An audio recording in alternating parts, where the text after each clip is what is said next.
Assalamualaikum warahmatullahi wabarakatuh. Salam sejahtera dan selamat malam kepada semua peserta yang telah berada di atas talian. Alhamdulillah rabbil alamin, salatu ala asrafil anbiya wal mursalin wa ala alihi washabbihi ajmain.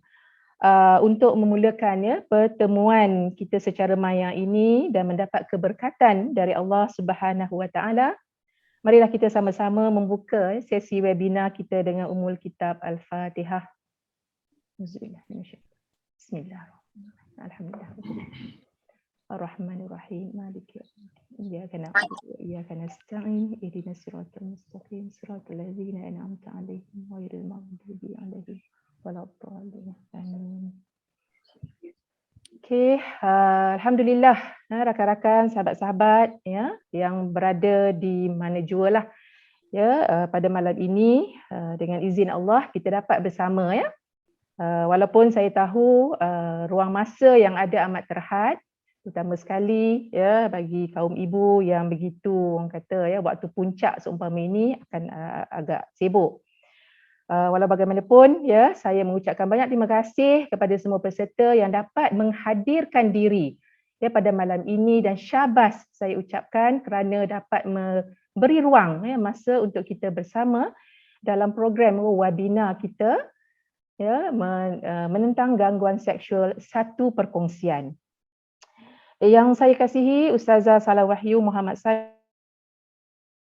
Ketua Wanita Pertubuhan Ikram Malaysia beserta barisan kepimpinan Wanita Pusat, yang saya raikan panel jemputan Cik Nisha, pengarah eksekutif awam dan pegawai komunikasi awamnya Cik Janelle yang ada bersama kita, yang berusaha pengurusi kempen gangguan seksual Katakan Tidak Profesor Madya Dr. Rohaida Osman, Ketua-Ketua Wanita Negeri bersama ahli jawatan kuasanya, Ketua-Ketua Wanita Kawasan dan ahli-ahli jawatan kuasanya, dan semua para hadirin yang dapat menghadirkan diri pada malam ini.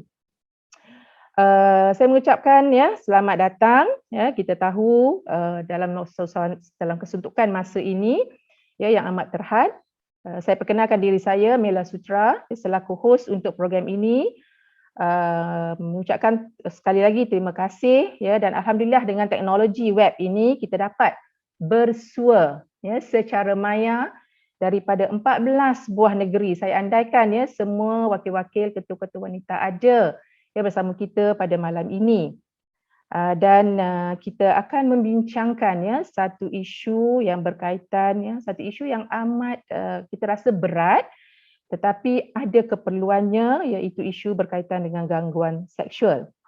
Sebagaimana yang kita tahu topik perbincangan kita pada malam ini ialah menentang gangguan seksual. Ia merupakan program advokasi lanjutan kepada banyak program yang telah dijalankan oleh JK Jawatankuasa Biro Wanita Ikram. Jadi untuk mengingatkan para peserta, tujuan kita mengadakan sesi pada malam ini adalah yang pertama, untuk memberi kefahaman tentang isu gangguan seksual dan bagaimana sebagai sebuah NGO kita boleh terlibat secara aktif. Yang kedua, mengetahui peruntukan undang-undang dalam isu gangguan seksual untuk tujuan advokasi. Dan yang ketiga, untuk menggalakkan wanita ikram yang berada di dalam seminar dalam perkongsian ini agar dapat terlibat sama dalam isu-isu yang mengesani kaum wanita. Kita maklum kebelakangan ini negara kita telah melalui berbagai musibah, baik besar atau kecil, sama ada secara fizikal atau non-fizikal, atau yang disedari atau tanpa kita sedari. Dalam isu berkaitan dengan jenayah seksual, mungkin ia merupakan isu tabu yang tabu kepada kita. Maksudnya masalah itu, isu itu wujud, tetapi wujud perasaan kurang selesa atau tidak mahu atau tidak tahu memperkatakan perkara ini, membincangkan perkara ini secara terbuka. Namun sebagai individu yang penuh rasa tanggungjawab demi tamadun, demi masa depan generasi kita, kita perlu melihat perkara ini sebagai suatu yang penting untuk kita dapat memainkan peranan setidak-tidaknya membina kesedaran. Dan kita amat bertuah pada malam ini kerana kita dapat menjemput individu-individu penting yang dapat memberi pencerahan berkaitan isu gangguan seksual agar kita dapat melihat permasalahan ini dari perspektif yang berbeza dan lebih jelas. Kita cuba untuk mengurangkan salah tanggapan yang mana di kalangan masyarakat kita isu ini banyak diperkatakan dalam bentuk-bentuk yang berbeza. Dan saya harap perbincangan ini nanti, perkongsian yang akan dilakukan oleh panel jemputan kita dapat memberi maklumat yang betul dan dapat menjelaskan kedudukan isu ini di peringkat nasional. Tanpa membuang masa lagi, saya dengan penuh hormat menjemput Ketua Wanita Ikram yang saya kasihi Ustazah Salawahyu Muhammad Saleh untuk memberi kata aluan sebagai suntikan semangat melandasi perkongsian kita pada malam ini. Dipersilakan Ustazah. Terima kasih pengurusi majlis yang dikasihi Profesor Madya Dr. Melda Sutra. Barisan Pimpinan Wanita Ikram peringkat pusat, negeri dan kawasan, dan yang dimuliakan seluruh wanita Ikram yang disayangi lagi dikasihi, tidak melupakan yang diraikan Cik Nisha sebagai pengarah eksekutif awam. Terima kasih banyak. Begitu juga di seorang lagi wakil daripada awam Janelle yang pegawai komunikasi yang meluangkan masa yang sudi bersama kami pada waktu rehat waktu-waktu rehat ni Jadi terima kasih banyak dan semoga perkongsian Miss Nisha dan rakan akan memberikan banyak manfaat kepada kita bersama untuk perjuangan wanita. Okey. Assalamualaikum dan selamat sejahtera. Alhamdulillah di saat-saat akhir berakhirnya tempoh kepimpinan wanita pusat yang tak sampai sebulan lagi, Biro Wanita masih gigih menyempurnakan satu webinar khusus untuk ahli sebagai sebahagian daripada aktiviti kempen gangguan seksual Katakan, Tidak. Jadi tahniah sekali lagi dan jazakumullah khairan katsira di atas kepada pasukan Biro Wanita yang diketuai oleh Profesor Madya Dr. Rohaida Osman. Semoga usaha-usaha ini akan menjadi amal kebaikan yang dihitung oleh Allah sebagai pemberat timbangan amal di akhirat. Akhwat yang dirahmati Allah Subhanahu wa taala, webinar ini juga adalah sebahagian daripada usaha advokasi atau dalam kata lain iaitu istilah yang sering ana ucapkan iaitu himayah, iaitu di fasa dakwah yang harus kita tegakkan. Akhwat yang dirahmati Allah, gerakan pembelaan terhadap wanita bukan satu yang asing dalam sejarah Islam ataupun ajaran Islam. Ini terbukti daripada peristiwa penyebab peperangan terhadap Bani Qainuqa, iaitu ketika wanita Arab yang diganggu di pasar Bani Qainuqa. Namun yang mengkagumkan kemampuan wanita yang diganggu ini menjerit dan ataupun meminta bantuan sehingga seorang lelaki Muslim membela wanita tersebut yang akhir menyebabkan kematian, dan lebih mengkagumkan adalah Islam telah menegakkan melalui peperangan.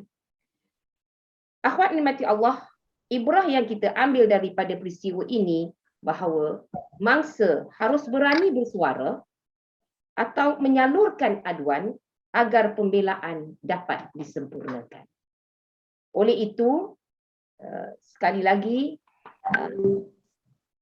saya mewakili wanita Ikram mengucapkan jutaan terima kasih kepada pihak penganjur.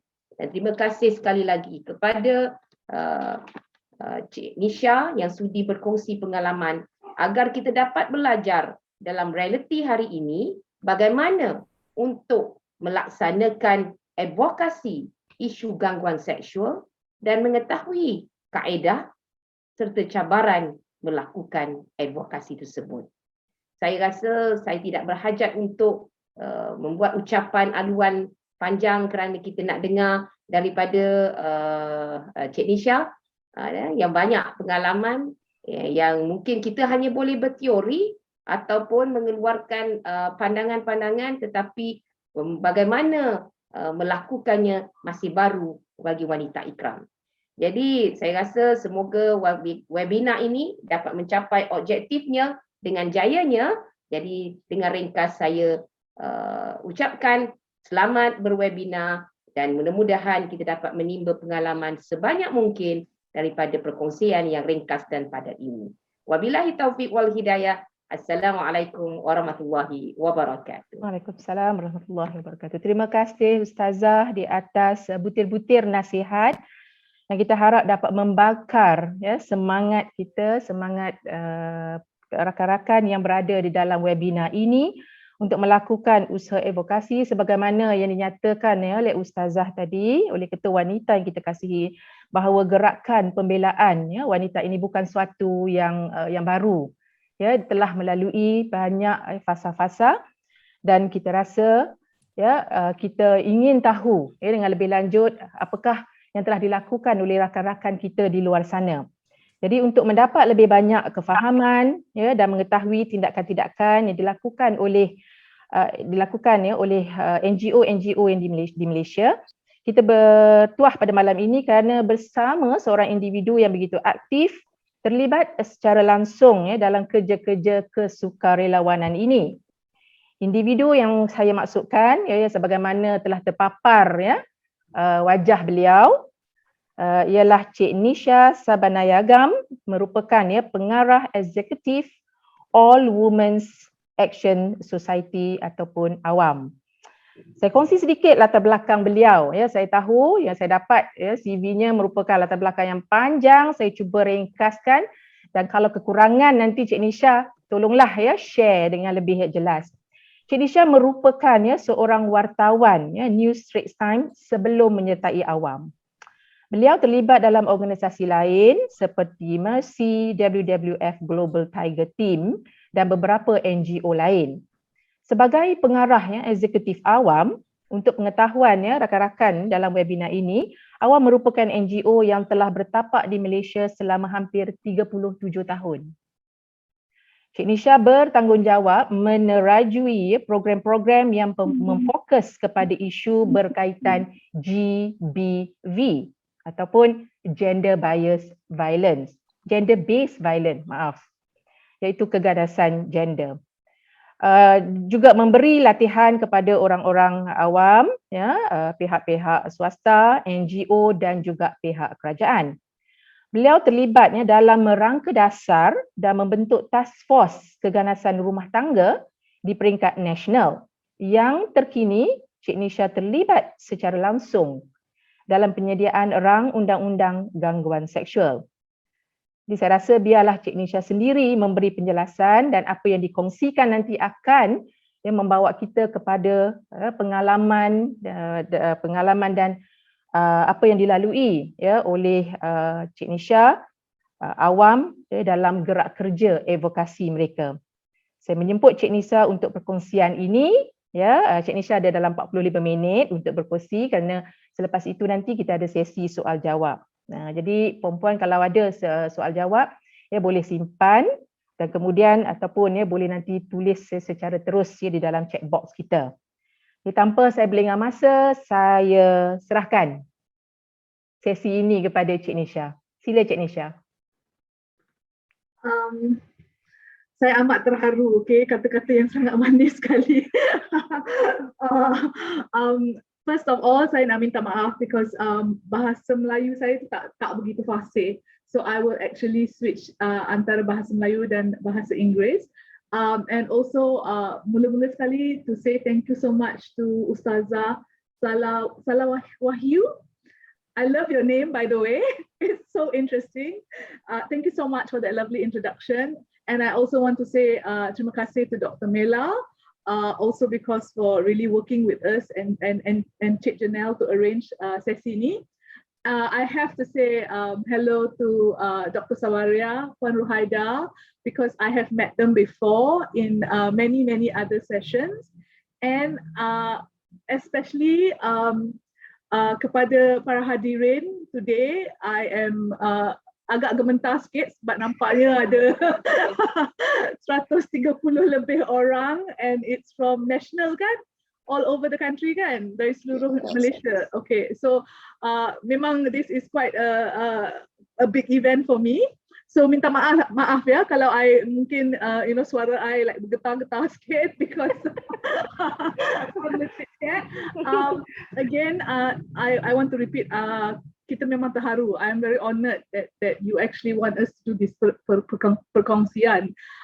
It feels bagi kami it feels really good bila kerja kami dalam advokasi gangguan seksual ini dihargai, because it's very hard work, and sometimes banyak orang yang tak sedar betapa susahnya and betapa banyak jam yang perlu dilalui dan dimasukkan ke dalam proses untuk menjalankan satu kempen advokasi yang boleh berjaya dan boleh mencapai matlamat atau objektifnya. So I have many slides.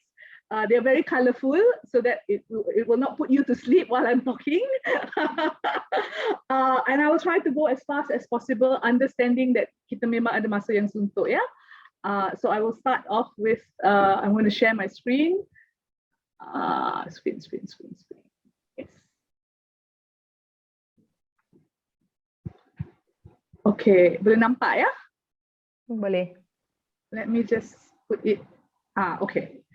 All right. So, as you know, my name is Nisha Sabanagam. Saya memang perasan that not many people tried to pronounce my last name sebab memang susah. But yes, it's actually nama penuh saya is Nisha Devi, anak perempuan K. Sabanagam. So memang panjang. So I use Nisha Sabanagam, and I have been the executive director for Awam sejak tahun 2021. Tapi sebelum tu saya memang bekerja di Awam sebagai program manager. Dan pada waktu saya bekerja sebagai program manager, saya juga mengetuai organisasi ini. So saya menjadi executive director, dikira diberi pangkat lah, dinaikkan pangkat. Kerjanya memang bekerja untuk organisasi seperti Awam ni adalah sesuatu how would I say, situation yang memang amat memuaskan hati, because Awam sememangnya suatu organisasi yang telah ditubuhkan di Malaysia selama 37 tahun. So Dr. Mela memang meminta that I talk a little bit about Awam before I start about our advocacy work. So I will start with an introduction to Awam, and then we will talk a little bit about campaign advocacy, and then kita akan juga menyentuh sedikit tentang rang undang-undang anti gangguan seksual yang telah ditable di Parlimen pada bulan Disember 2021. Okay, and we will talk a little bit about that bill, and I would actually be really interested in your viewpoints about the latest bill. Dr. Sabaria and I were in the SPT in 2019, where we created, kita tolong menulis draft rang undang-undang draft rang undang-undang gangguan seksual ni pada masa bila kerajaan kita merupakan kerajaan Pakatan Harapan. And we actually finished the bill, mengubalkan bill dia, and it was supposed to be tabled in December 2019 kan, Dr. Sabaria? March 2020. Yes, they wanted to table it December 2020, tapi mereka tangguhkan kepada March 2020. Tapi malangnya Februari 2020 banyak benda yang berlaku kepada negara kita, so kita tidak dapat untuk ditabelkan pada bulan March 2020. And then selepas government baru yang ditubuhkan, selepas mereka ditubuhkan, rang undang-undang yang telah digubalkan oleh kumpulan SPT kami, rang undang-undang ni dah ditukar sedikit. And we will discuss the changes a little bit, ya. Okay, so just to repeat, awam memang telah ditubuhkan pada tahun 1985. And wanita-wanita dalam gambar ni merupakan ahli-ahli awam yang pertama, the founders of awam, ya.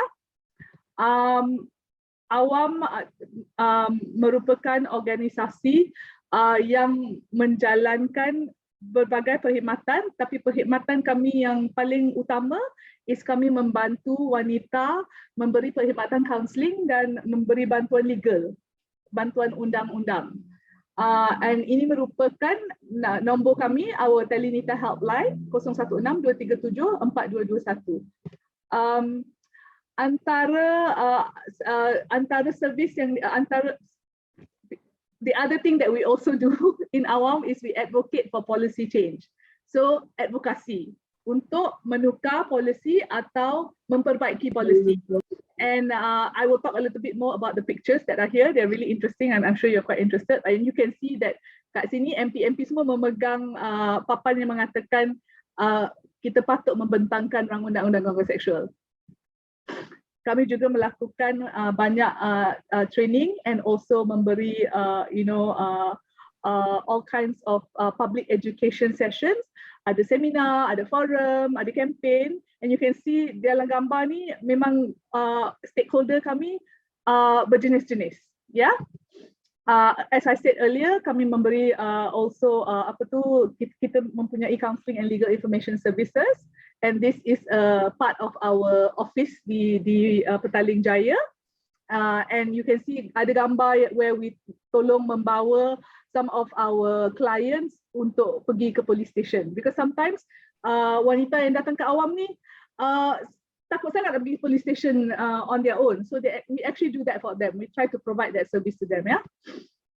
We also try to meet and partner with as many other stakeholders as possible, and we work very closely with ABIM on our sexual harassment campaign, and we also work with a lot of universities and schools.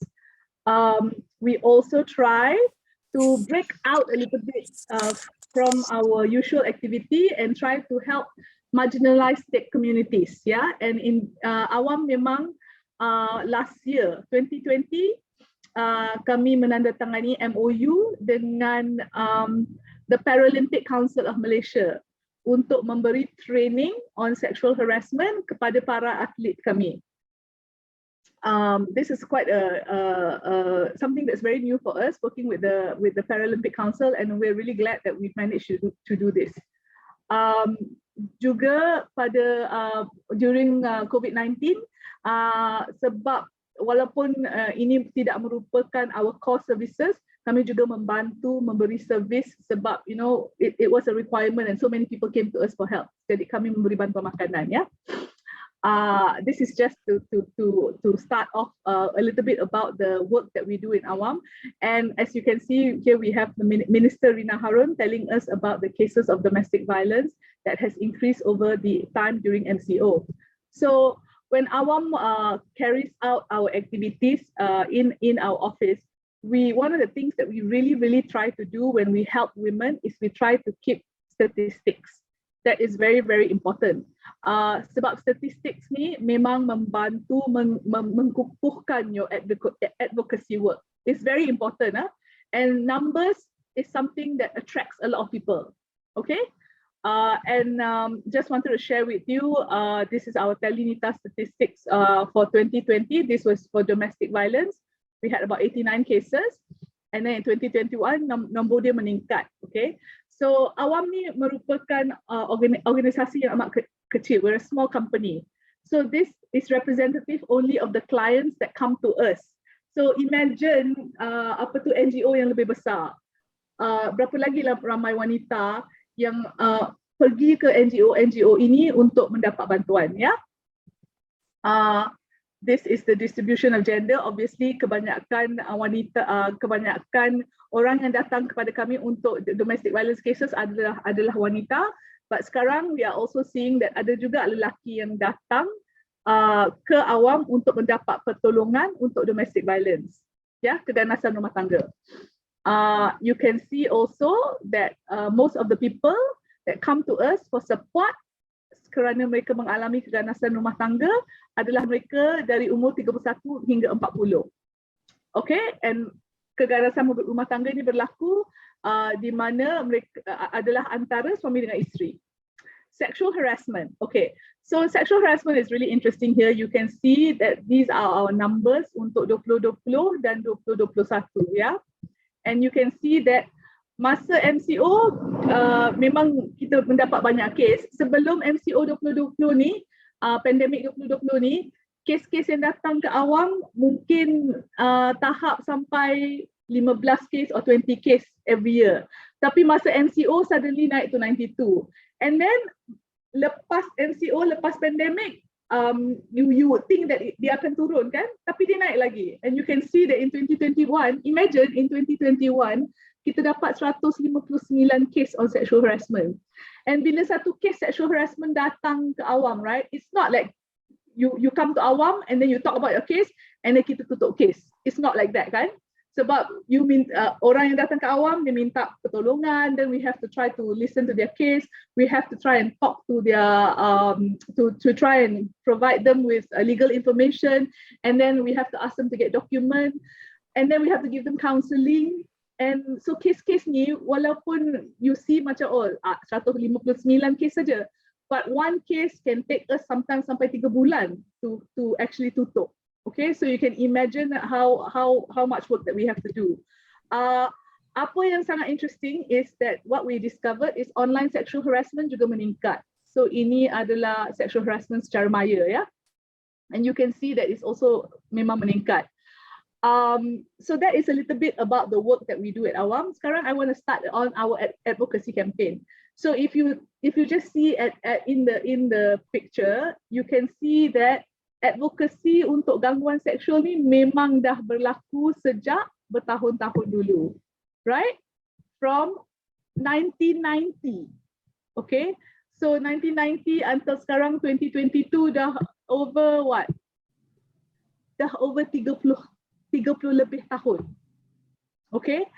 And 30 over years just to get a sexual harassment bill, and only this last year in 2021 it was tabled. This is the history of the sexual harassment journey in Malaysia, yeah. So that's why it's so important for us to actually make sure that this bill is a good bill. Sebab kita memang sebagai rakyat Malaysia, sebagai wanita NGO Malaysia, we worked really hard on this bill, yeah. And all of you are included. You know, it's not just Jack ke, Awam ke, everybody has an input in this bill. I just wanted to say that one of the things that is very important when you want to do advocacy work is that you should have support from the politicians.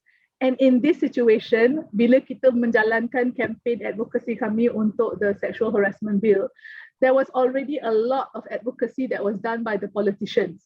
And as you know, these are politicians that are quite popular, Hanayo, YB1 Aziza, yeah?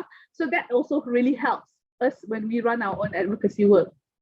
Awam started working for the sexual harassment advocacy really seriously in January 2019.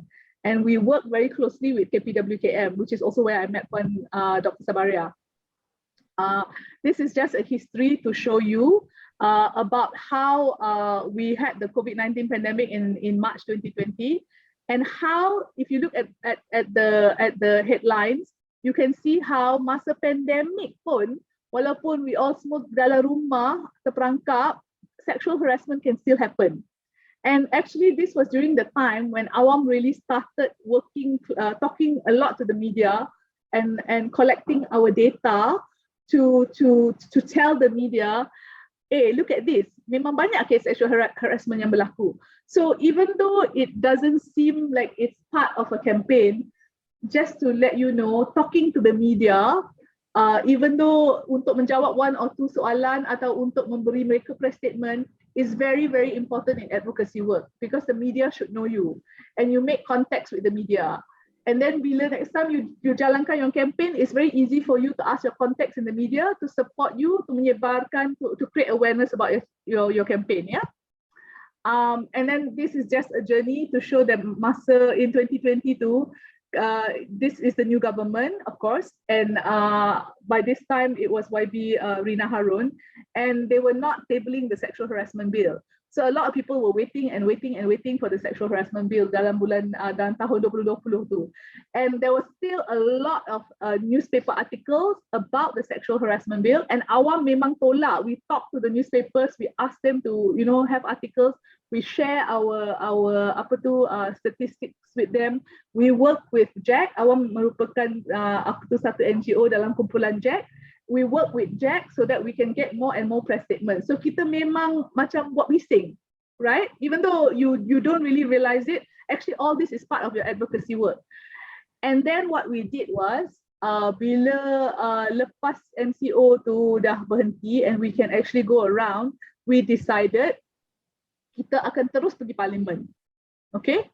So masa tu boleh masuk parlimen lah. Now I don't know whether you can do it, okay? But at that time it was quite easy to get into parlimen. So kita masuk parlimen, kita buat this little sign yang you nampak ni. Kita tunggu all the MPs keluar dari their parliament session, and then we just go up to them and we say, boleh tak tolong pegang this poster and just take picture with us, okay? And then of course ada yang tanya, ini pasal apa ni? So we say, okay, it's pasal the undang-undang gangguan seksual. And then this process menyebabkan even the MP start to sedar, walaupun ada yang, you know, memang ada banyak MP yang tidur kat parlimen tak sedar what's going on kan. But when we did this, they sedar, you know, they say, oh, so there is a undang-undang gangguan seksual yang patut dibentang ya. But what is even more interesting is kita memang guna social media banyak. So you can see kita tangkap gambar and then we put it on social media. And it's very good to work with MPs, bukan saja with the current government, tapi juga dengan opposition, because you want to reach out to as many people as possible, kan? And when you put it on social media, MP ni semua ada konstitusi dia kan? They have their own people kan? So more and more people become aware of your campaign. And what is really interesting is, if you notice, memang awam ni we all usually cakap bahasa Inggeris lah. We don't really talk Malay and all that stuff. But when you reach to different MPs, you reach to different communities as well, right? I nak you tengok this particular post. I choose this 3 person and I put them here because I want to say also sometimes you juga kena pandai pilih MP. Okay, so because these 3 are very popular. Okay, letak ada gambar social media, semua orang will like, especially competition between Syed Saddiq and Nurul Izzah. Surprisingly, Syed Saddiq is more popular on social media. I would have thought it was Nurul Izzah, but actually Syed Saddiq. But when you put their pictures, right, you minta lah tolong pegang whatever poster if you're doing an advocacy campaign, right? And these 2 are very approachable. Even YB Khairi is also very approachable. You ask them to do these things as long as it doesn't really bertentang with their own political plans. When you do these kind of things and you put it on social media, everybody, all their followers akan support, and then they will also share. And that is one way to sebarkan, you know, to start people to share about your and to learn about your campaign. Okay. This is also another YB that we used. We also masa tu memang sebanyak-banyak yang boleh, we join forum, we join talks, we work with the ministry, we talk about sexual harassment, and we give as much trainings as we can. Tapi memang banyak-banyak cakap pasal isu sexual harassment and share with the public. Tapi different stakeholder. Yang ni you can see is kementerian, and then kat bawah tu is some persidangan meja bulat with the belia, and then on the other side is with Kementerian Wanita themselves. And then you can see here we also work with ABIM, and obviously what's very interesting about this poster is we use Jawi, right? And that was really eye-catching. Siapa tak nak baca benda ni, right? You know, especially if you are somebody who... It's very interesting. Do you think so? When I look at it, I always think that, wow, you know, I just love this poster. And but this helps us to reach to a community that we cannot reach. Tapi kita go through ABIM. right? And ABIM helps us to reach that community. So partnership is very important in your advocacy campaign, right? So boleh-bolehnya you partner with people who of course kena share your ideas. Like you all have to be on the same page, and we are all on the same page with sexual harassment, right? Kita mahu memberhenti, kita mahu menentang gangguan sexual harassment, gangguan seksual. So, but it's good to build partners that can reach the community that you cannot reach. And that's one thing I really learned here, especially after I met ABIM. And ABIM and us are very good friends till today. Very easy to work together with them. Of course, earlier, like I said, we also tried to work with the Malaysian Paralympic Council. It's also a very different stakeholder. But what we did that was very different in our camp. What we did that actually made our campaign more popular was we started an online petition online, and this online petition actually is such a good tool. Tapi ramai orang tak guna. Okay, I want to say though, sebab we all dah memang start our advocacy work even before bulan Oktober ni. We started our advocacy work when we went to Parliament in July, August, right? We were like I said lah, kita memang on social media memang aktif, kita memang aktif kat forum, memang cakap dengan all kinds of stakeholders, memang buat partnership with everybody. By the time we decided to do this petition, memang banyak orang nak sign. With every day for the first week 1,000 orang sign.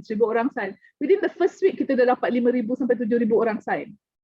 And I want to compare. I want to just compare. Bukan sebab I nak bertanding, but I just want to show you the comparison. During just before we did this petition, WAO did an anti-stalking bill petition. And WAO petition masa tu start kat 5,000 je. Tapi bila awam start with this petition, naik sampai 17,000. Because every day kita advocate. We, especially on social media, every day kita join forum. Every day we try to, okay, boleh tak kita keluarkan press statement dengan AGPA. Another thing I also want to tell you that bila kita memulakan campaign ni, as it started to get more and more popular, we started to talk with all our contacts in the media. And when I say media, I'm talking about the media that always writes about, so Malaysia Kini, Free Malaysia Today. We also try to talk to Berita Harian. We try to talk to the Chinese newspaper. We talk to the Tamil newspaper. We did the Star. We try to get them. We try to get them to share the campaign with us, right? We try to get them to become our media partner. Kalau tak jadi media partner pun tak apa, as long as you write about the campaign. And then, of course, sebab kita dah ada 17,000 orang sign our petition, of course they want to write about it, kan? Sebab kita dah ada the Telinita statistics, which we can show that, you know, in 2020, this is the number of orang that came to Awam just for sexual harassment. Of course, they're interested to write about it. So we also gave them a lot of benda and opportunity to write about things. And quite a few papers bukan buat satu artikel, 2 artikel, sampai 3-4 artikel pun ada. And of course, that also makes our advocacy even more popular. And then we decided, okay, sekarang dah cover MP, dah cover media, let's try and cover orang muda. Okay, so even with orang muda, we did the same thing seperti yang kita buat di dengan MP. Kita suruh mereka pegang this little signboard, tapi kita buat kat office kita. This is our office kat upstairs, ya. And we decorate lah cantik-cantik. Actually, it doesn't look like this. It looks a lot worse than this, but we decorated it nicely, yeah. And if you notice, like you tengok 4 orang ni, they're all very different. They're all from very, very different parts of the community, right? Memang stakeholder yang berbeza, but they all memang ada following on social media atau memang orang yang popular, right? And masa tu undi 18 was just starting, but memang dah ada apa tu following. So bila kita letak diorang kat social media and they talk about you know membentang orang undang-undang ni, of course lah we reach out to a different community, which again Awam could not have done on our own. Never. Okay, I mean Awam doesn't deal with fashion, but this founder of fashion studio also benar ni, Nadine, is actually quite a popular person. And so she reaches out to her community. And apa yang kita kena, one thing that we really have to remember, apa yang kita kena ingat di sini is sexual harassment ni, gangguan seksual ni berlaku to everybody. So you should reach to everybody, betul tak? Right? And then we did something very, very interesting. And maybe this may not work with Ikram, but it may, you may just have to use different types of influencers. Okay, because so these girls here, they are very strong influencers in social media. Okay, what is influencer in social media in bahasa Melayu? Apa yang influencer? Influencer juga Pempengaruh. Pengaruh is the word lah, influence, pengaruh, yes, but I think in bahasa Melayu pun they call it influencer. Okay, but we use these particular girls, okay, but maybe with Ikram you can use the more conservative influencers which also have their own following. So we talk to all of them, we plan with them, and then on one day only they said that they will actually support the pembentangan rang undang-undang. For that one day, they will talk about it. And one day is enough because they have so many followers, right? And these influencers, usually they charge money to promote. Tapi sebab isu gangguan seksual ni is close to everybody's heart, they did it for free. If I'm not mistaken, how many influencers do we have now? 20 to 30, 20 to 30 influencers in one day sharing about rang undang-undang gangguan seksual. And again, reaching out to a bunch of different communities that awam will never be able to reach out to. And then after that, we thought, okay, now we work with university students and NGOs. And we work with university students yang gambar yang paling kiri ni is University Malaya. And of course, you know, we have to say lah, at that time pun nasib, I would say nasib kita baik because University Malaya was having a big sexual harassment issue. So I'm so bad. But you know, it worked in so memang ingat tak issue that girl yang kena harass from her lecturer. Yeah. So we immediately kita kerja dengan dia. So this is another thing. Bila ada opportunity, bila ada peluang, you have to tangkap. So we work with them and we did a lot of training with them.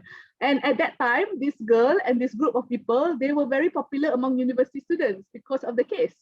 So of course lah, bila kita buat training dengan diorang and then we share on social media, all the university students know about our campaign. And then this girl, Dini is a girl who runs her own, who runs a small NGO. Dini also works with Dato' Azalina Othman. So Dini also came to us because she saw us on social media. And then she said, I want to join and I want to help you all. Okay, so, oh, sorry. Can you help me with the battery, please? And then bila Dini came to me and said she wanted to join, I thought actually, why don't I join with all the other NGOs, young NGOs, and why don't I get them to work with us to push the bill forward? So one thing that Awam has is we have a reputation, a good reputation. Sama dengan Ikram.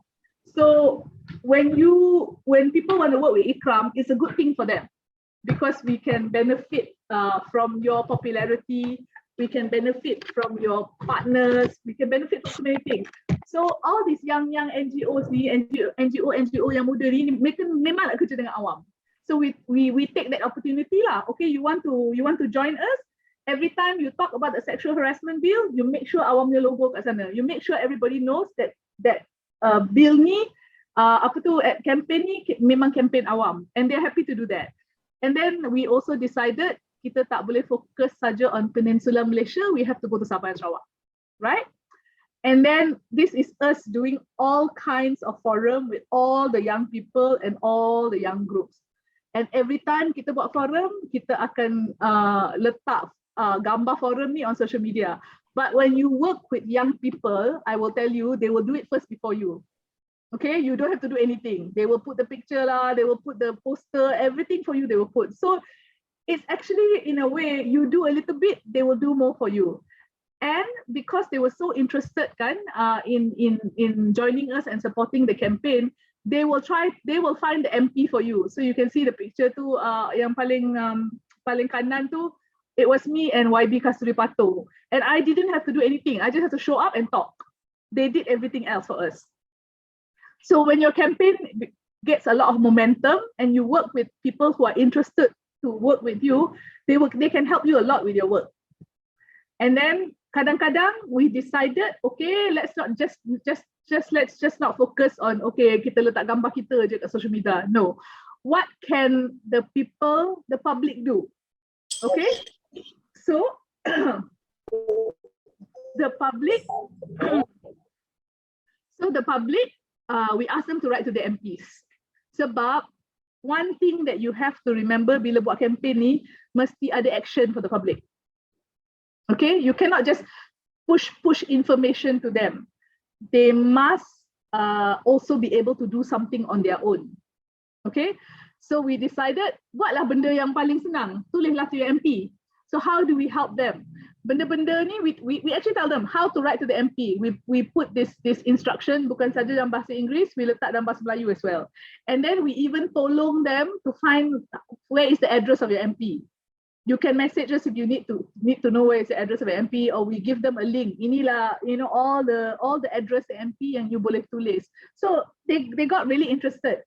And then we also, like I said, you kena pandai. Masa tu Merdeka, right? So if you look at our poster, tu poster Merdeka kan?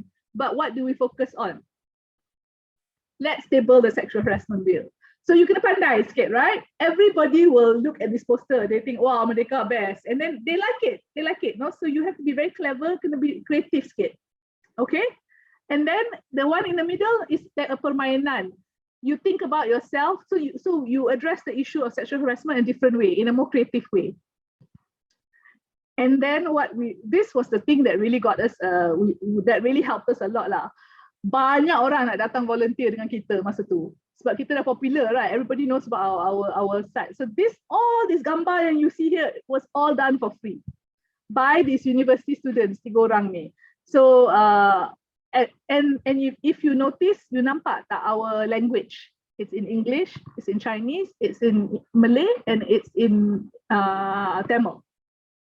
Yeah, so we made it a point to at least cover these 4 languages, so that we want to show people kita ni memang inclusive, and issue sexual harassment ni memang pasal you all. If you look at the let me just see, okay, so these are some of our numbers. Okay, you can see a lot, memang beribu-ribu, right? If you look at this, yang paling kanan, do males get sexually harassed? Adakah orang lelaki kena gangguan seksual? Look at the numbers, 28,000 orang. So many people talked about this because, and what does this show? And banyak orang yang tulis kat kita, especially men, boys. They said, thank you so much for talking about sexual harassment yang berlaku pada lelaki. Because we don't talk about that enough, right? So bila kita letak benda-benda macam ni as well, it's very important. It's like a point in your campaign where people suddenly realize, oh, you're very serious about the issue. And we reach out to many, many people. And of course, as our campaign is going on, lebih banyak kes berlaku. And again, every month Awam akan letak data kita on social media. We will share. And we link our data to our campaign. And every month you can see isu social media ni meningkat, isu sexual harassment ni meningkat. And then again, ingat tak kes kat Telegram where ada case this group of guys mengganggu wanita on Telegram. I don't know if y'all remember this, but this happened also during dia hantar gambar lucah. And they sebar to everybody in this group. And this group 40,000 lelaki, okay? Lelaki sahaja. Okay? And this particular group semua India. But then if you look in Telegram, ada group lagi satu, 30,000-40,000, semua Cina. And then you have another Telegram group, also 30-40,000 semua Melayu. So it's like muhibah, but muhibah in the wrong way, right? And all they do, right? Only lelaki saja tahu boleh join this group. All they do in that group is they talk bad about women. Dia hantar gambar-gambar yang lucah, they talk bad and they share photos and they try to like, you know, compare the women. Memang tak ada respect to women at all. So this also happened during our campaign. So of course we used the opportunity. Again, I said bila ada peluang kita tangkap. We talk to all the survivors yang reach out to us on social media. We went with them, kita buat police report. Media pun datang dengan kita. So it also brought a lot of attention to our campaign. Yeah. And then masa tu YB Rina also said there will be another delay. And by this time, of course, everybody dah marah already because Awam has already told everybody we want to get the bill by 2020. So in a way, working with the media and also putting your advocacy out there every day, it makes people look out for what is happening in Parliament. So people start to be a little bit more aware. What is happening in Parliament? Is the MP talking about it? Is the MP not talking about it? So when you do these kind of things, when you talk about your campaign and you work with your MP and you educate your public, right? Your campaign can be really successful. Okay, but it's a lot of work, as you can see when I'm telling you, right? It's a lot of work, so you have to be prepared. Finally, what we did was, because our campaign was really happening, tapi it did not seem that anything was happening in Parliament. We got some help from some parliamentary experts.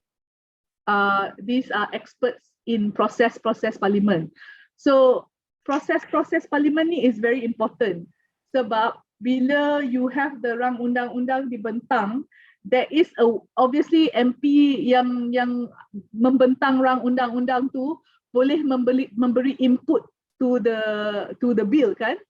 So the input of the MP is very important because the MP can make the bill or can break the bill. Bill can be passed or bill takkan pass.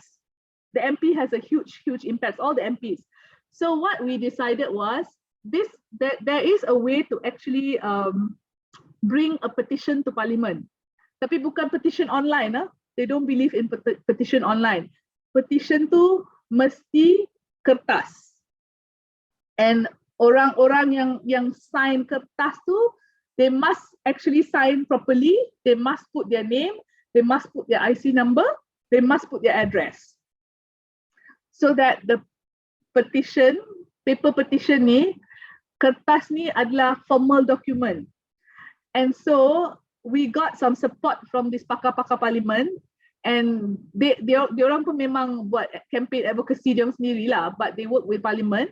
They told us, take this paper petition to Parliament and try to push Parliament to at least membentang kenapa rang undang-undang tu tidak pass on that day.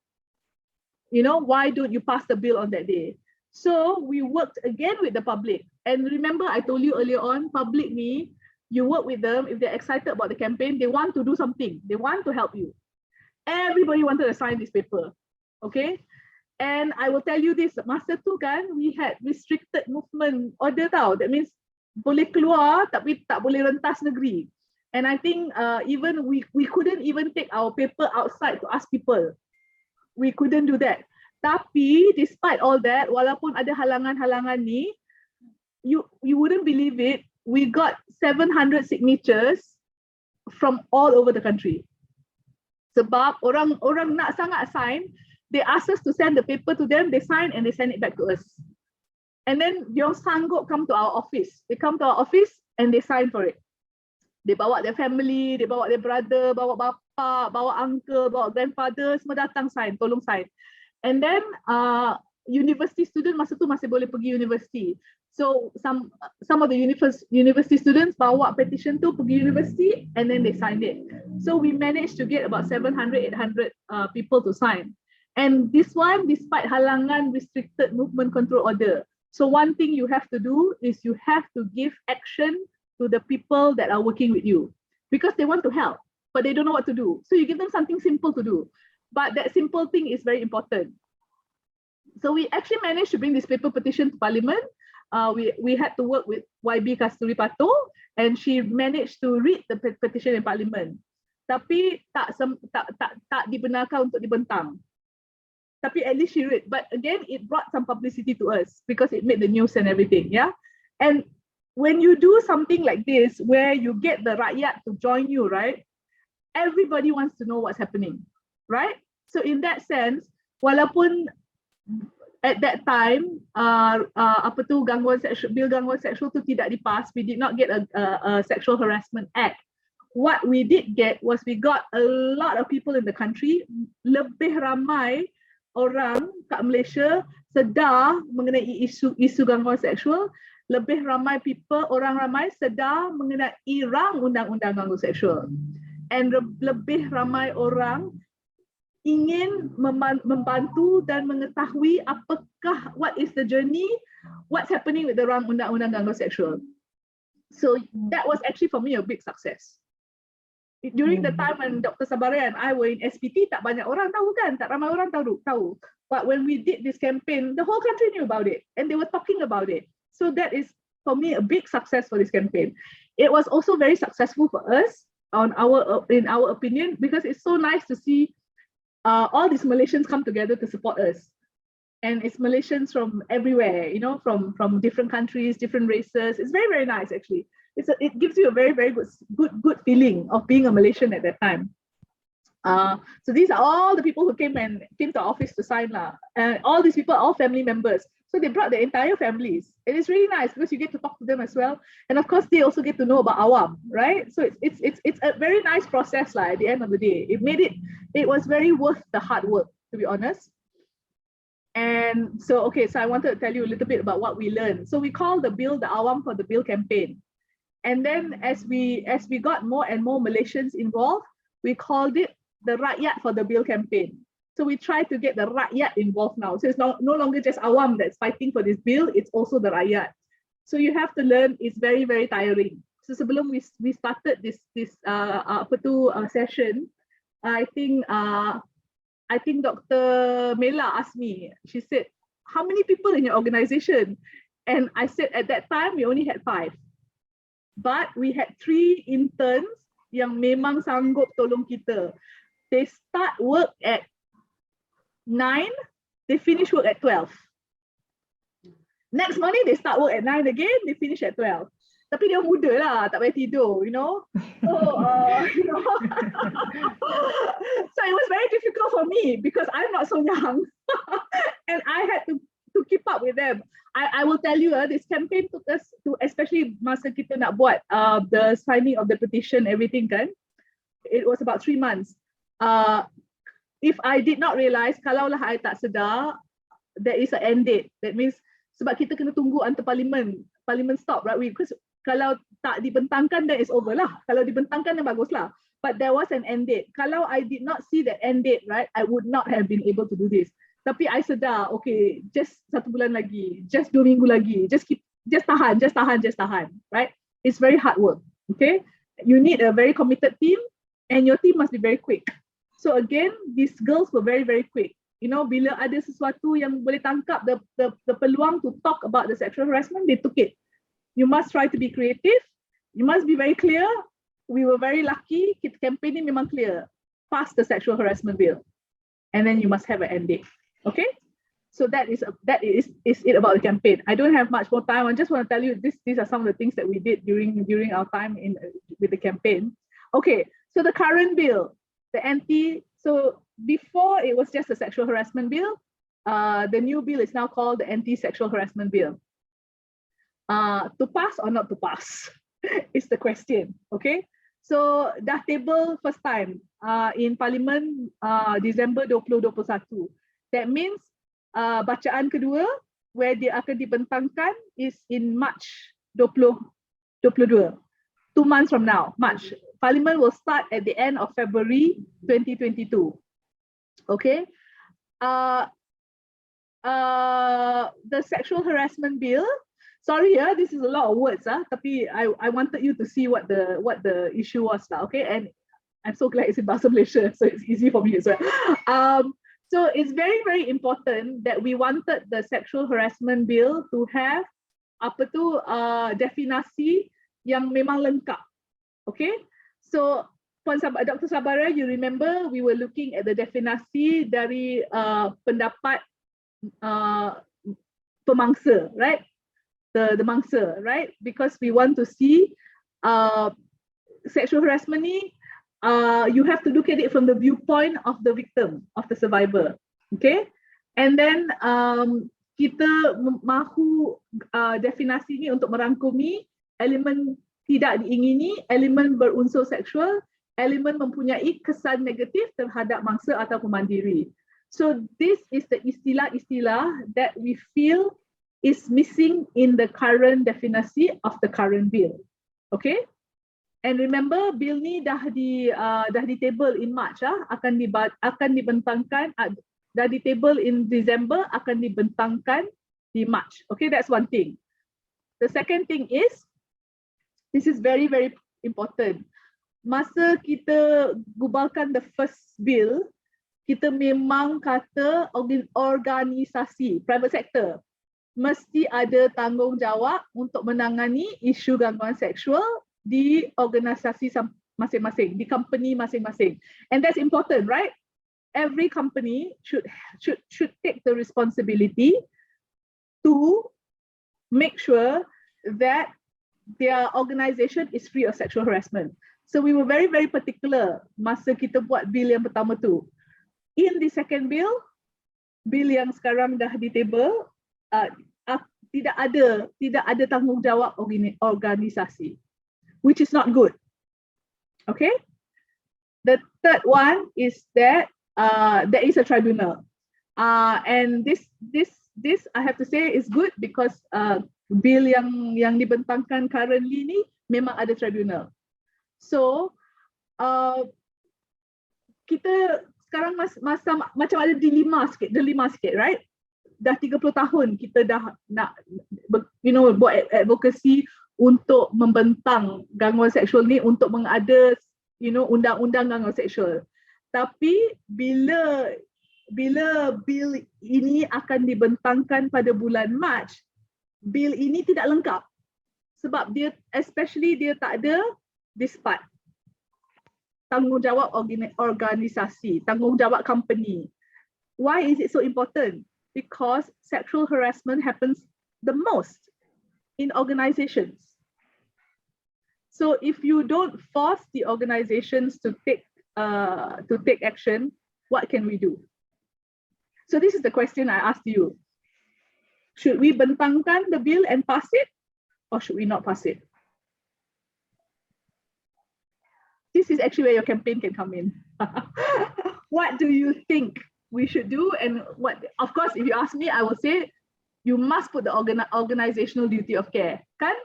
Companies should have responsibility. Mereka memang patut bertanggungjawab to make sure that suasana di company mereka tu bebas dari gangguan seksual. Betul tak? Nobody is nodding. You tak agree dengan I?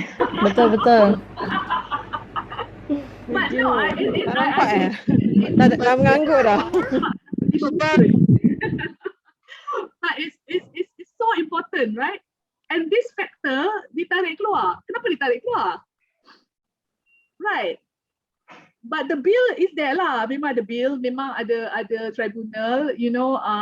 Katalah, if the bill dah memang kita ada undang-undang and I kena sexually harassed, I don't have to go to the police. I can go straight to the tribunal. I tak payah bawa peguam or whatever. I can talk to the tribunal. They will help handle my case. Memang betul. But if the bill does not show importance to sexual harassment sampai company tak payah ada sexual harassment policy, then the government is sending the message that isu gangguan seksual ni tak penting. That is my pendapat, yeah. But of course we can talk about it later. Okay, I know my session dah the time is out, so that's the last slide actually. Thank you so much, and please feel free to ask me questions. I hope that I can answer them. Okay, terima kasih Cik Nisha. It's really orang kata perkongsian yang panjang, perkongsian yang detail ya, dengan maklumat-maklumat yang begitu banyak.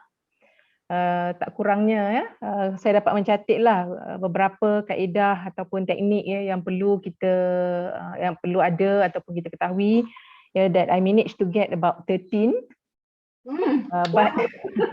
But in short, pendeknya kita rasakan usaha ini, as you mention, adalah the word tiring. Tiring. Namun begitu, saya rasa memang satu perjalanan yang jauh, but very interesting, satu perjalanan jauh but a quick action. Tapi tindakan kena segera, dan tindakan itu pula perlulah tindakan kreatif dan tindakan yang interesting. Kan? Jadi saya bukalah sesi ini untuk sebarang persoalan ataupun minta clarification daripada Cik Nisha kepada apa-apa perkara yang mungkin belum jelas ataupun mungkin memerlukan lebih banyak lagi perbincangan, persoalan. Saya buka kepada para peserta dalam webinar ini. Boleh nyatakan nama, dari mana, dan kemudian terus saya bercakap. Boleh raise dalam reaction tu, boleh raise angkat tangan ya. Boleh, kita ada sebarang pertanyaan. Pertama, wakil yang bertuah daripada negeri mana? Satu peluang yang kita beri. I saw somebody tadi. Puan Ruhaida. Assalamualaikum. Thank you. Boleh tanya? Ni ketua. Tak nak tulis sebab nak cakap terus. Ya, betul lah. Lagi jelas, senang, betul. Pertama sekali terima kasih Nisha bersama dengan kami. Sebenarnya kita nak jemput Nisha dan juga Awam bagi kita training, tapi tak apa, bagi kita exposure dulu tentang keseluruhan perjalanan. Saya ada dua soalan. Yang pertama tadi, saya terus bagi soalan memang very good sharing Video Awam dah lama dalam bidang ni. Saya pernah ikut juga, ada you all buat kempen dalam, tak ingatlah, salah satu parlimen somewhere in Gombak, I think. I just joined je masa tu. Can't remember who presented anyway, but I joined it sebab nak dengar juga. I tak ingatlah kawasan mana, tapi somewhere in, I all remember is somewhere near Gombak. I cannot remember which exactly, but it's under Awam. Last year. Oh, last year saja. Okay, alright. Yeah, 2021. Okay. Just nak tanya detail sikit lah what you have done. Masa you buat kerjasama dengan Malaysian Paralympic Council tu, is it you approach them or diorang yang approach you? Okay. Okay, that one. Good question. I just question. Yeah, no, it's a good question because it's such a, tak sangka boleh dapat MOU with Malaysian Paralympic Council, right? MOU. And it's actually very embarrassing untuk I to admit, memang memalukan for me to admit that we actually don't think so much about those people who are disabled. Yang kurang berupaya, in that sense kan, we actually don't think, and walaupun we say in Awam kita ni memang inklusif, tapi kadang-kadang kita lupa, and so what happened here was Awam memang bekerja with Kementerian Belia dan Sukan. There was first, I don't know what happened, tapi Kementerian Belia dan Sukan in 2019 ada plan wanita, action plan for sports untuk wanita. Okay, and they invited a few other organizations, tapi Awam was like one of the, maybe the only women's rights organization. So they talk about this plan tindakan wanita, they want to do this, they want to do that, they want to spend money on this, they want to spend money on that. And then so we asked them, masa meeting tu kita tanya dia orang, what about gangguan seksual in sports, especially terhadap wanita? What are you going to do about it? Sebab tak ada peruntukan tau. What are you going to do to keep women safe in sports? Okay, and then everybody diam, everybody tak nak cakap in the meeting. And then the tuan pengurusi kata, sexual harassment ni memang tak ada kat sports. And then suddenly kat belakang there's wanita say, siapa kata tak ada? So it was really interesting that in that workshop, in that meeting, that when we actually, I think Dr. Mela said it when she was talking, bila dimulakan start session ni, you use the word taboo, Dr. Mela, kan? it was so clear it was a taboo. Dia semua tak nak cakap, okay? Tapi lepas meeting tu, after the Tuan Pengerusi of the meeting dah belah dah, 5 or 6 people from different agency kat Kementerian Belia dan Sukan come and talk to us. And one of them was the Paralympic Council. And that is how we started with the MOU lah. Okay. Alright. So that's one thing. Another one yang pasal the undang-undang anti gangguan seksual tu, kita pun semua actually kita baru buat satu apa yang dia panggil lah FB live that we talk about topik ni, and we got Tuan Amir Khoshairi, one of the lawyers, to talk about undang-undang anti gangguan seksual, because we wanted to learn about it kan. So kita buatlah satu session online, and dalam discussion tu, I pun tak apa-apa faham sangat lah ya. We realise that part tu tak ada. And actually we propose, Wanita Ikram pun propose that there must be that part where organisation responsibility kan. So kalau katalah ya, kita dah bagi suggestion semua ni, is it possible untuk MP tu dia propose the changes masa March nanti during the parliament? Good question. I pun tak pandai sangat pasal proses ni, but we actually have a parliamentary expert who works with awam. Again, I just want to tell you this, just to let you know, right? When we did the campaign in 2020 tu, campaign yang I share dengan you all tadi, memang ramai orang tahu pasal our work, you know, rakyat Malaysia knows about the gangguan sexual and all that stuff, but what's very important is organisasi lain also paid attention to awam. So this parliamentary expert actually came to us. We didn't even have to go to her because she saw the process that we were doing, right? So they are the ones who helped us to bring that paper petition to parliament. Okay. And awam is the first organization in the history of Malaysia to do that, okay? So no matter what happens, you know, we have that with us now. It's a very proud thing for me especially, and my team. But after we did that session, we continue working with this parliamentary expert. You know, sometimes they give us training, sometimes we talk, but we talk quite often. Kita engage lah, you know. And she told me that there are processes in parliament that can be done where you can actually create batasan to amend the bill. But you have to get the MPs to do it. Kita orang tak boleh buat apa-apa. Yeah, betul. So it's in a way it's a bit out of control, out of our control. We have been trying to get the MPs, especially in the past 2 or 3 weeks, to help us with this thing. So we spoke to YB Nurul Izzah because she met me and she was really interested to help. But she said we actually have to get Datuk Sri Azalina. So I'm quite lucky because Datuk Sri Azalina's officer was my former boss, right? So of course we're friends. So of course I can talk to her very easily. But she also said Datuk Sri is really, really busy. So on our part, awam's part, even Ikram, any other NGO, we can always just keep talking about this. Sebab bill yang dikeluarkan ni memang dah public. It's on the website, KPWKM's website. And I don't know if you realize KPWKM has a survey sekarang to ask the public to comment on the bill. Okay. Yes. Survey, but it's quite interesting tau sebab survey dia bermula bulan Januari, tarikh akhir Jun. So it's a bit weird kan? Sebab if you want to Parliament. Yes, betul. Parlimen Februari 28 dia start. Tapi parlimen tak sampai Jun kan? It's what? March, end of March, beginning of April kan? So I'm really curious kenapa the tempoh for the survey is so long when parliament is going to end. How are you going to get everybody's input? Because you're supposed to get people's input so that you can figure out. So for me, minta maaf lah. I don't know if you all are pihak KPWKM or whatever, but I feel like it's such a public relation exercise. Itu je. It's like, oh, I want your input, but actually I don't want it. Nak tak nak, you know, that kind of thing.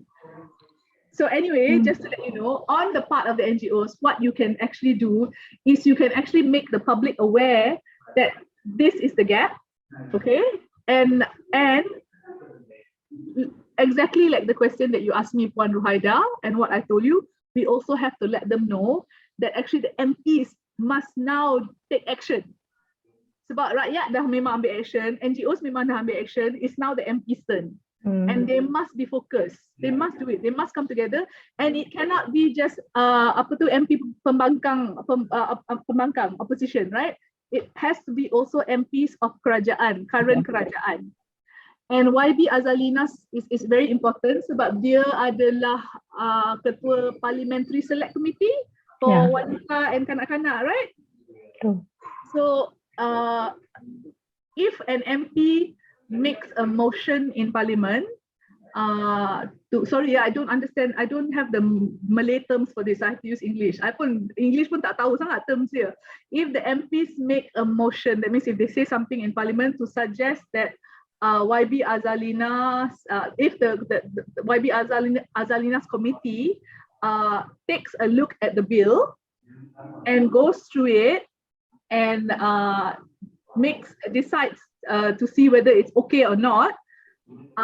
Janelle, maybe you can help me out. They have to take the bill, they have to go through it, and then? So if the Parliamentary Select Committee gets the bill, they will get to review the policy issues and the specific provisions in the bill. And then? So once they scrutinize the whole bill, they come up with a report with recommendations, and the recommendations will be brought forward to the whole of Parliament, and that will be included in its debate on the bill. Okay. That's very important. So that means the Parliamentary Select Committee, can review the bill and then untuk bacaan lagi. And then boleh bawa untuk debate. So that means they can influence the debate, right? Ya, betul. And then if everybody agrees, memang patut masuk, let's say lah, memang patut masuk organizational duty of care, or 70% agrees, then actually the bill cannot be passed. And amendments can be made to the bill. So that's what we need to do. Itulah campaign kami. We have to go to the MPs. We also have to teach some of the MPs about this, because not all MPs know the process. Exactly, true. Yeah, I think I know Datuk Sri Azalina is very good with the processes. I think YB Nurul Izzah knows it a little bit. I know one or two MPs know a little bit, but we have to actually really have to get MPs dari from the current government. So masa pun suntuk actually, to be honest. Yeah. Because of course I can tell YB Nurul Izzah, you get them together please, but they're so busy. I think they're in, a lot of people say they're in Johor, I don't know, but they're so busy, and of course they're MPs, they're busy. How are they going to get together for us to actually talk to them about this? So that's why I was thinking we should actually just put out this information to the public. Because none of this information, bukannya salah nak beritahu public pasal proses parlimen kan. And anyway, it's the MP's job to do all this kan. We have to push. Yeah, I think I totally agree lah dengan Nisha, the fact that memang proses perundangan tu memang panjang, and we really have to know, what's the how the process work. Kan sebab tu I'm not so sure, Nisha, whether that parliamentary expert tu, is it the same thing as a select committee? Okay, sorry. So this parliamentary expert memang satu orang. She's a lady. Okay. And she is dia memang tahu pasal proses di parlimen. Right. And actually she actually does training to the NGOs, and she will tell the NGOs how it works in parliament, so that it will help us lah, because we also need to know, right? So parliamentary expert ni is actually just expert pakar parlimen who is a woman whose job is to actually support NGOs for situations like this. That's all. So I was really happy that she managed to tell us this, because this actually gives us at least ada tempat lah to buat campaign to make a difference if we can. That's why I know if you notice in my presentation I said to pass or not to pass. You want to pass the bill or you don't want to pass the bill? Sebab if we don't pass the bill now, it will take some time. But if we pass the bill now, it's not the bill that we want.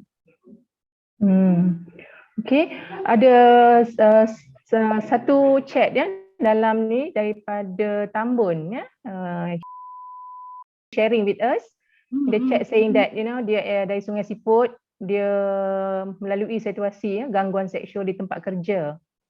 Dan kemudian saya bekerja memang tak selesa, pergi ronda saya asyik message, call, cakap yang merapu-merapu hinggalah 2 hari lepas he come to me post security and tries to hug my, saya terus lari, but today saya diberi kekuatan untuk melawan.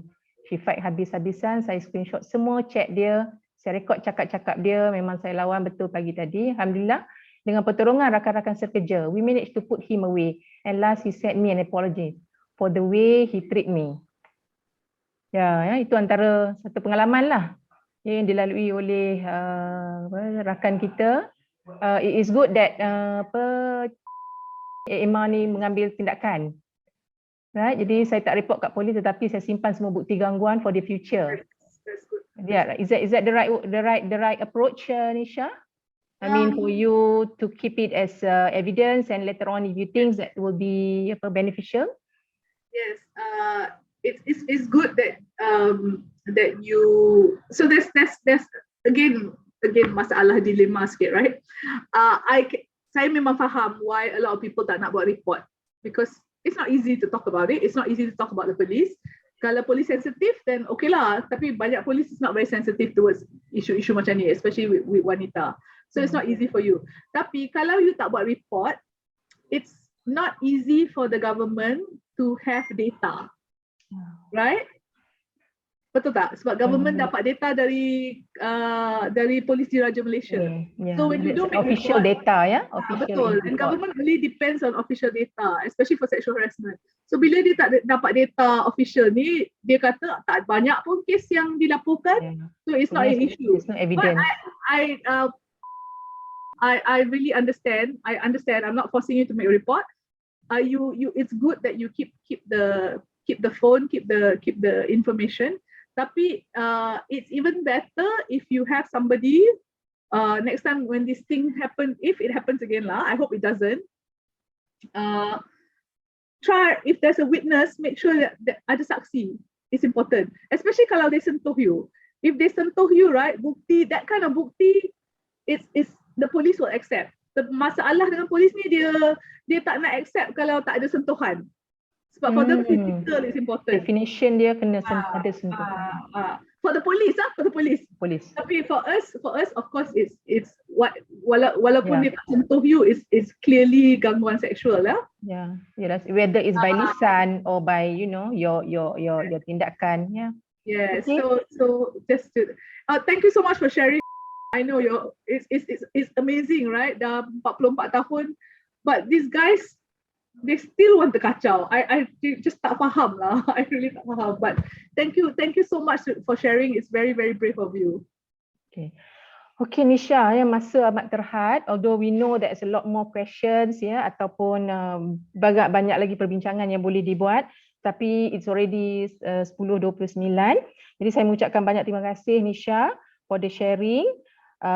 Tanpa melengahkan masa kita pergi ke agenda aktiviti seterusnya, iaitu kita menjemput Timbalan Ketua Wanita Ikram Dr. Sabaria Baharom untuk membuat penggolongan kepada sesi perkongsian kita dan membuat beberapa rumusan sebagai take home message untuk semua peserta pada malam ini. Silakan Dr. Sabaria. Okay, Assalamualaikum warahmatullahi wabarakatuh. Terima kasih Dr. Mela sebagai host kita pada malam ini, dan juga Cik Nisha kerana sudi berkongsi pengalaman bersama dengan kita dan kita ucapkan Assalamualaikum warahmatullahi wabarakatuh dan juga salam sejahtera kepada keduanya, dan juga yang dihormati Dr. Rohaida Dr. Raida sebagai Ketua Biro Wanita yang menganjurkan program kita pada malam ini, dan seperti kata Ketua Wanita tadi bahawa dia dah akhir-akhir pun masih lagi berprogram ya, melaksanakan program, dan ini merupakan program terakhir bagi wanita Ikram Pusat. Dan juga barisan JKWIP atau Jawatan Kuasa Wanita Ikram Pusat, ketua-ketua wanita negeri dan juga kawasan dan juga barisan pimpinannya, dan semua akhwat yang dihormati sekalian ya. Yang alhamdulillah ya, kita mungkin ini saya lupa juga pada Janelle tadi yang bersama dengan kita pada malam ini. Alhamdulillah ya, kita banyak mendapat ilmu dan pendedahan tentang advokasi gangguan seksual dan juga usaha-usaha yang telah dijalankan dalam bendung pelakuan gangguan seksual ini dalam masyarakat kita. Dan kalau kita lihat tadi pembentangan Cik Nisha tadi memang hebat, dan rasanya memang dia dah mula usaha-usaha ini daripada WCC ya, Indonesia daripada 1990 lagi, dan itu merupakan usaha yang telah berpuluh tahun ya, dan kita rasakan memang alhamdulillah dia sampai kepada tahap yang di mana bil ataupun akta gangguan seksual, anti gangguan seksual ini telah mula mendapat tempat. Tetapi apa yang diceritakan tadi, banyak benda yang perlu kita perhatikan. Dan di sini saya untuk pergolongan ini mungkin kita secara umumnya ada dua perkara yang saya mungkin nak tekankan di sini, ialah kita sebagai ikram, pertubuhan ikram, khususnya wanita ikram, apakah pendirian kita pendirian kita dan juga prinsip kita tentang isu gangguan seksual ini. Dan kalau kita tahu kalau apa yang kita lihat dan juga kita perhatikan bahawa dalam bentuk ini untuk kita melestarikan, untuk melihat berlakunya keharmonian hidup berkeluarga, bermasyarakat, bernegara, itu maknanya kita perlu menjaga adab, etika dan tingkah laku dalam pergaulan, khususnya kerana ia merupakan salah satu daripada cabang ketinggian akhlak dan kepribadian seseorang itu. Jadi kalau kita perhatikan, maknanya dalam Islam sendiri menegaskan bahawa menghiasi diri dengan akhlak yang baik dan mulia itu adalah merupakan amat penting dan sangat dianjurkan dalam agama Islam bagi menjaga hubungan baik dalam kalangan masyarakat. Jadi Abu Hurairah radhiyallahu anhu pernah berkata bahawa Rasulullah SAW bersabda, sebaik-baik orang mukmin itu adalah yang paling baik akhlaknya, dan ini merupakan hadis riwayat Imam Tirmizi. Jadi dalam bentuk ini agar kita ni mestilah telah diberi panduan dalam menjaga ikatan persaudaraan ya, iaitu dengan sentiasa menjaga lisan dan tingkah laku. Ini termasuklah berkata yang baik dan sopan, tidak mengeluarkan kata-kata yang keji dan kesat, tidak berlebihan dalam gurauan senda dan juga seumpamanya. Jadi Imam An-Nawawi rahmatullah berkata bahawa gurauan yang tegah itu ialah gurauan yang melampaui batas dan sering dilakukan sehingga melalaikan diri daripada menyangati Allah SWT. Jadi justru itu, walaupun kita bergurau senda, itu diperbolehkan dalam syarak, namun ataupun dibolehkan dalam Islam, namun ada batas atau syarat-syarat tertentu mesti kita jaga ya, supaya tidak mengganggu atau menyakiti orang lain, sama ada dari segi tutur kata maupun tingkah laku. Jadi daripada Abu Musa Asy'ari radhiyallahu anhu pula berkata, wahai Rasulullah, orang Islam yang bagaimanakah yang paling utama? Jadi baginda menjawab, orang yang kaum muslimin selamat dari kejahatan lidah dan tangannya. Ya, hadis riwayat Imam Bukhari. Jadi jelas di sini bahawa perlakuan seperti gangguan seksual ini semestinya tidak diterima dan bertentangan dengan ajaran dan tuntutan Islam. Ya, ikram ni, kalau kita perhatikan ikram sendiri, pertubuhan ikram sendiri adalah is a faith-based organisation, iaitu satu organisasi Islam. Ya. Kita merupakan satu organisasi Islam, jadi memang sebagai organisasi Islam kita memang tidak boleh bertoleransi atas perlakuan gangguan seksual ini. Ya, ikram juga adalah merupakan satu organisasi dakwah, tarbiyah dan kebajikan. Jadi kalau kita lihat bagi tiga perkara yang dalam organisasi kita itu, dari apa yang kita lakukan ialah dalam untuk melaksanakan dakwah. Dan kita sebagai apa yang dikatakan, kita faham dakwah mungkin ini untuk Cik Nisha juga, apa dimaksudkan dakwah di sini ialah mengajak orang ke arah kebaikan.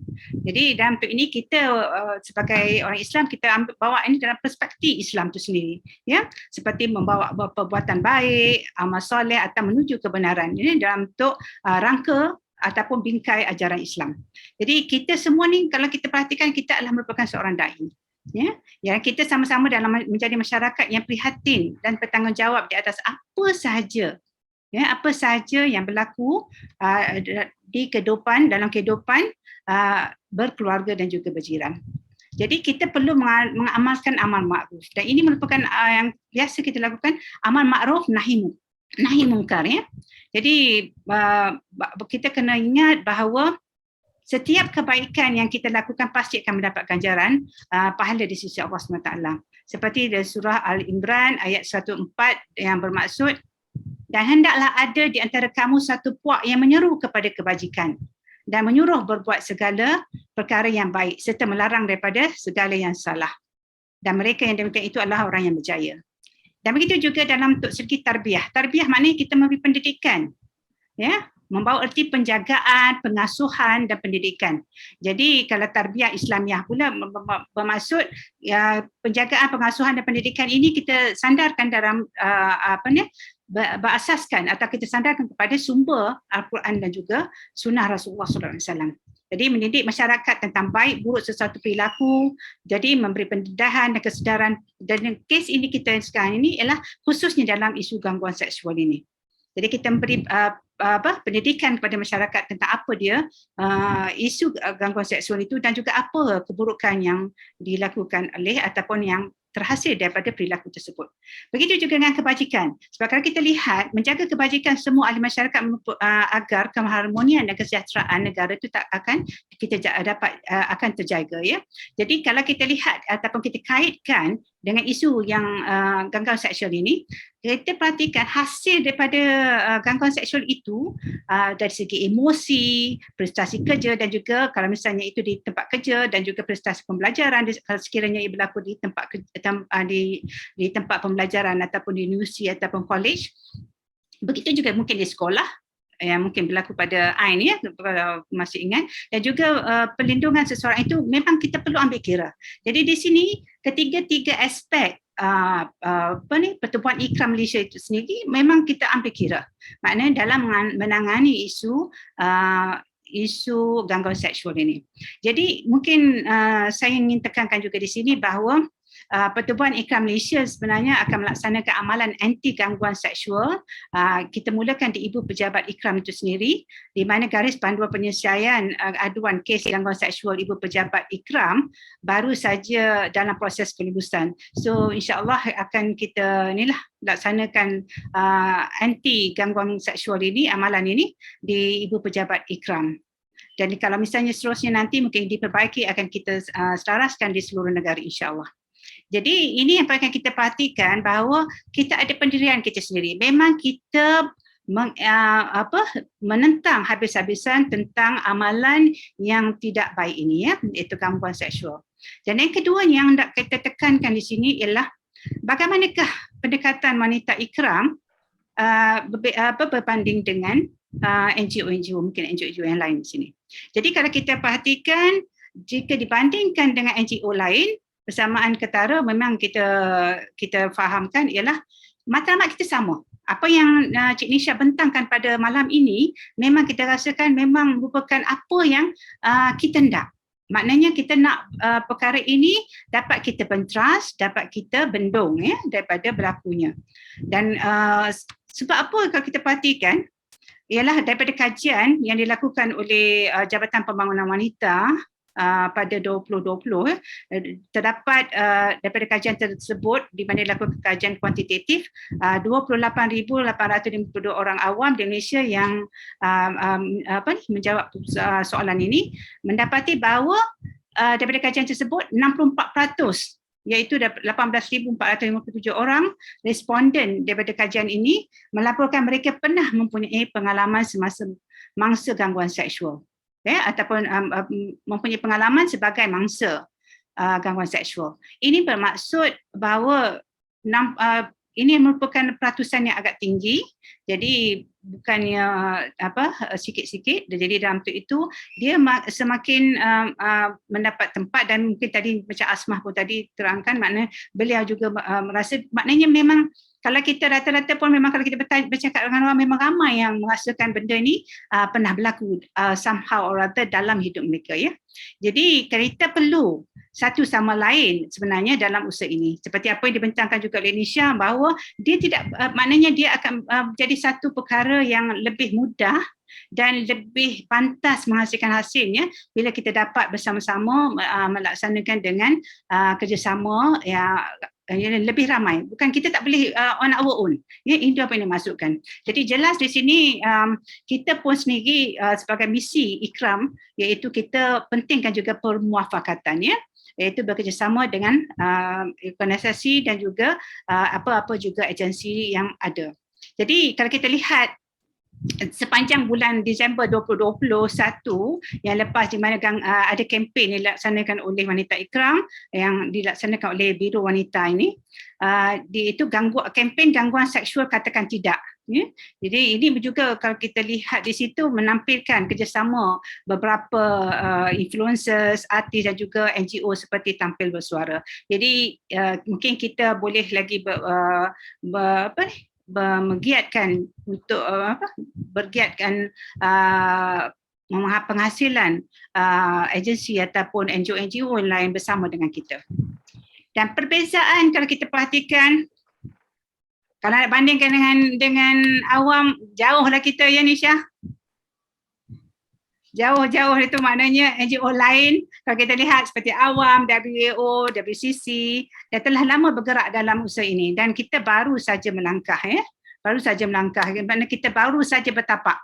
Ya, kita baru saja bertapak, tapi dalam untuk ini, whatever it is, pada kami, better late than never. Kita perlu bergerak. Maknanya ini adalah merupakan usaha yang perlu kita laksanakan. Jadi NGO lain kalau kita lihat kan, memang mereka ada maknanya based on human right dan juga untuk melindungi. Tetapi sebenarnya kalau kita fahamkan, sebab organisasi Ikram adalah organisasi yang berasaskan Islam tadi, kita mempunyai agenda yang lebih luas, iaitu menegakkan Islam di muka bumi ini. Jadi segala kebaikan hendaklah kita angkat dan segala kemungkaran hendaklah kita musnahkan. Maknanya yang the bad kita mesti jatuhkan. Jadi menjadikan Malaysia negara rahmah antaranya ialah memastikan masyarakat yang harmoni dan juga sejahtera. Jadi antara cara yang satu lagi yang perlu kita lihat ialah perlu kita bantras perkara seperti ini daripada berleluasa. Dan satu lagi yang mungkin kita boleh lihat ialah falsafah pemulihan Islam adalah pemulihan daripada akar umbi, dan bukan hanya mengubati penyakit tetapi mengelakkan daripada dijangkiti penyakit. Jadi mungkin dengan ini saya rasa semua faham bahawa tugas kita lebih berat, lebih besar, sebab kita perlu mengelakkan ataupun preventif itu lebih baik, ya, daripada kita melakukan pengubatan ataupun kuratif tu.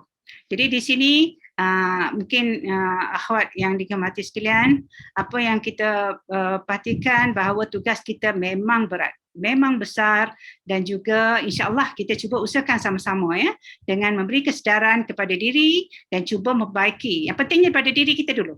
Sebabnya diri kita, bila kita sedar that we need to do something, it naturally will come up, ya. Kita akan terus berusaha untuk memperbaiki penyakit yang ada dalam masyarakat kita sebenarnya, ya, dan sebaik mungkin.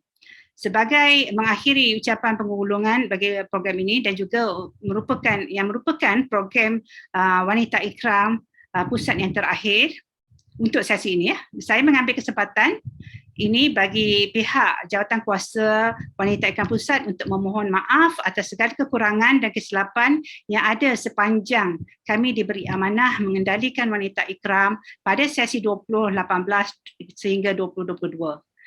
Jadi kita perhatikan semoga pimpinan yang akan datang dapat meneruskan aspirasi Ikram dan agar kita sama-sama dapat membantu dan memberi sokongan kepada pimpinan yang baharu nanti. Jadi sekian, wabillahi taufiq wal hidayah. Assalamualaikum warahmatullahi wabarakatuh. Waalaikumsalam warahmatullahi wabarakatuh. Terima kasih Dr. Sabaria di atas perumusan dan penggulungan dalam nada awalnya menunjukkan mengatakan tindakan-tindakan yang perlu wanita ikram teruskan, iaitu antaranya 3 perkara yang jelas yang selama ini yang kita telah lakukan, iaitu memang kita menyokong kepada usaha untuk anti gangguan seksual ini. Dan kemudian kita bersama NGO yang lain, kita mempunyai matlamat yang sama, walaupun pendekatan mungkin berbeza, tetapi saya kira perbezaan itu yang membawa kepada kita saling lengkap melengkapi.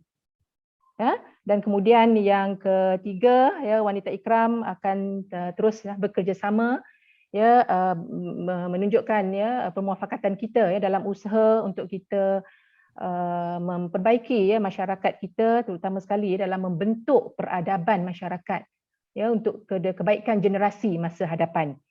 Oleh kerana itu masa yang amat terhad, sekali lagi saya mengucapkan bagi pihak Biro Wanita, mengucapkan berbanyak terima kasih kepada Cik Nisha dan pihak Urus Setia Awam, Cik Janelle atas keluangan masa dan tenaga, kepada Ustazah Salah Wahyu dalam ucapannya aluan sebagai Ketua Wanita Pertubuhan Ikram Malaysia, Dr. Sabariah Timbalan Ketua Wanita yang memberi penggulungan, dan juga kepada semua AJK yang terlibat secara langsung atau tidak langsung yang di belakang kamera, yang di depan kamera Jadi kami mengucapkan banyak terima kasih.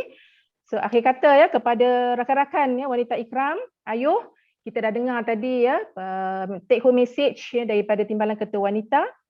Dan kita rasa memang banyak tanggungjawab yang boleh kita yang perlu kita ambil, dan marilah kita membulatkan hasrat mengambil tindakan sama ada kecil atau besar dalam bentuk tulisan atau perbuatan bersama mengatakan tidak kepada gangguan seksual.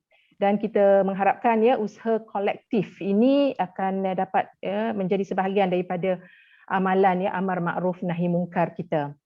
Jadi mohon kemaafan daripada hak kami jika terdapat sebarang kesilapan dalam mengendalikan program ini, dan insya-Allah kita bertemu lagi, sebab saya rasa memang kita nampak ada keperluannya untuk Nisha sekali lagi datang and train us. The next session, train us so that kita boleh ada kemahiran-kemahiran yang mungkin tak dapat dikongsikan pada malam ini.